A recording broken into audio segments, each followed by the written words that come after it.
Eh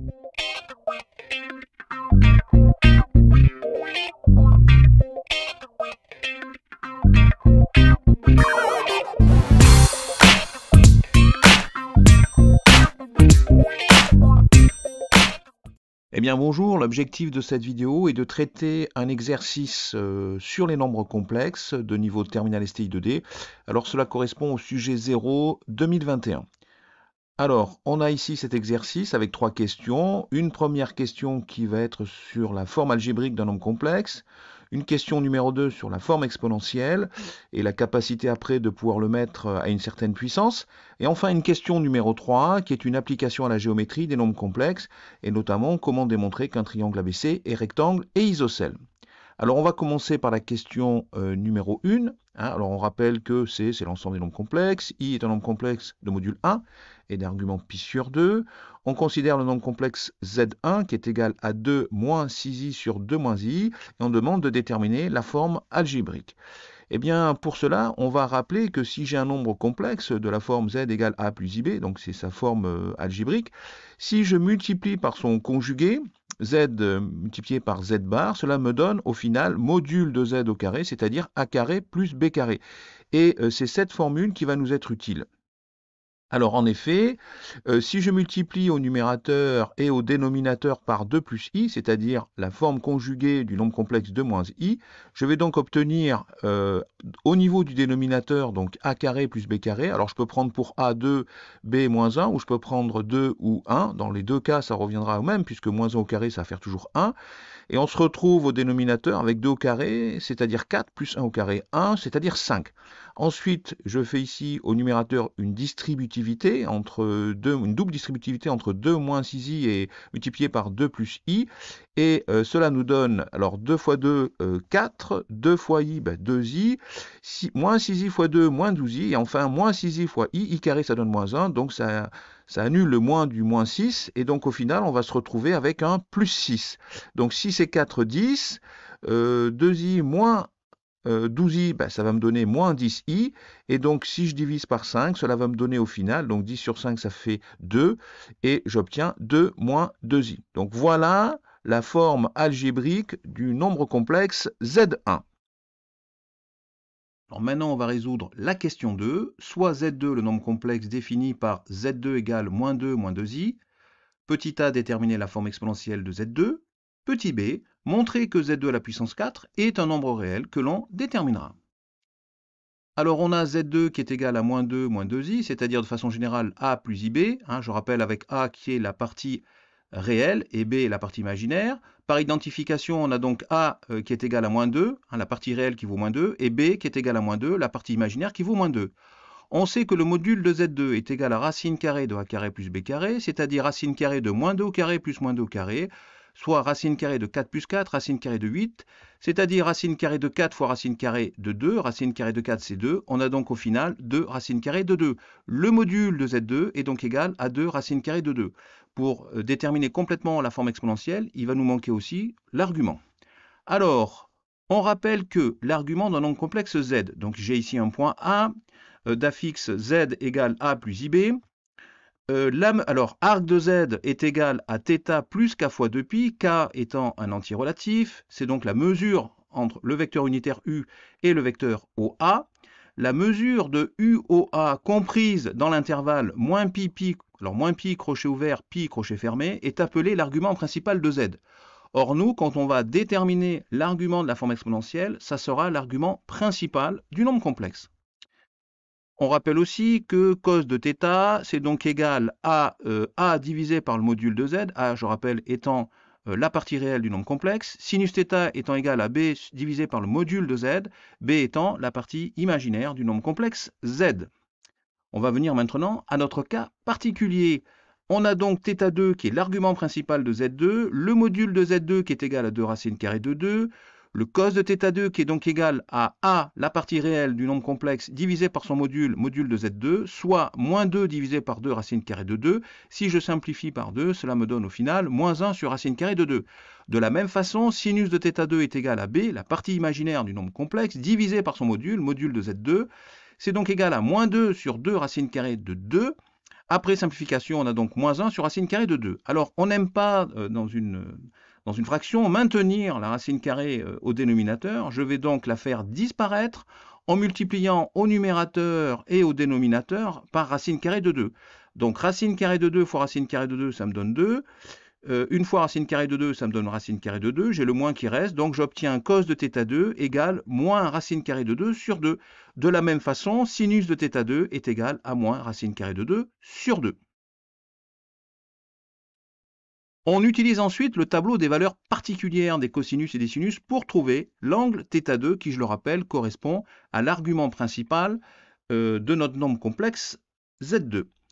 Alors on voit que l'argument qui se rapproche le plus, l'angle qui se rapproche le plus, c'est pi sur 4, puisque j'ai racine de 2 sur 2 et racine de 2 sur 2 pour le cosinus et le sinus.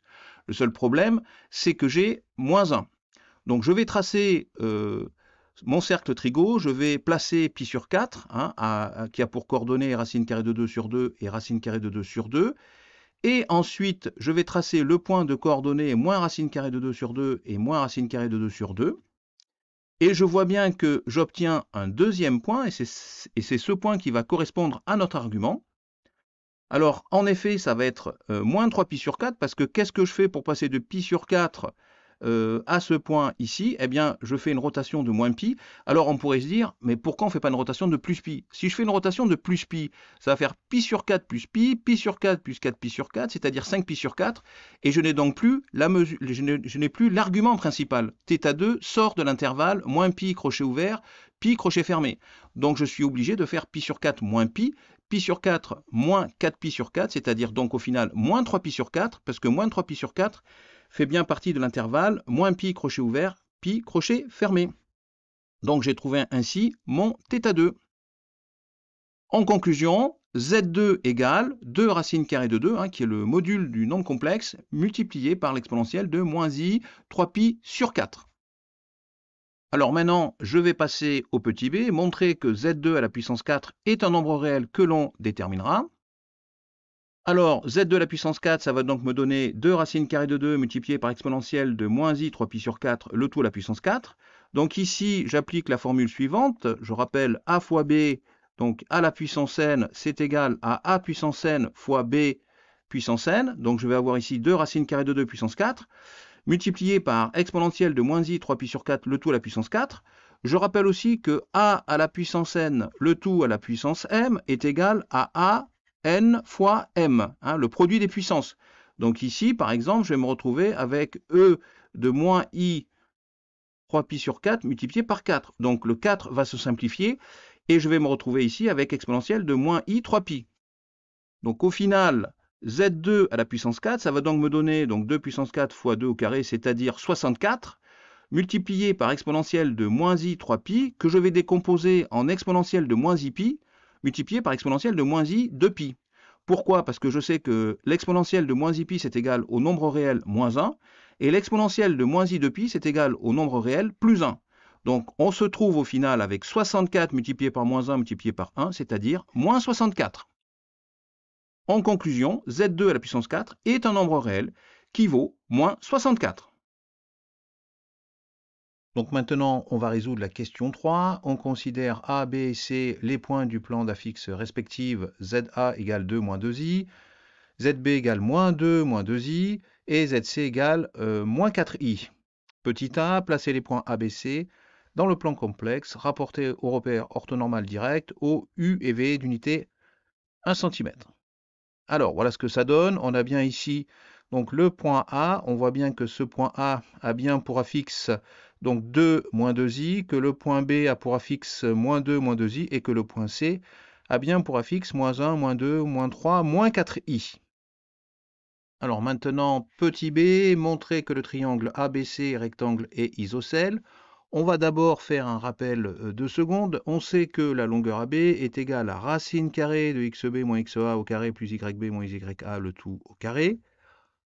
De plus, on sait qu'avec les nombres complexes zb moins za est donc égal à xb plus iyb, c'est-à-dire ça c'est la forme algébrique de zb, moins za, c'est-à-dire xa plus iya, ça c'est la forme algébrique de za.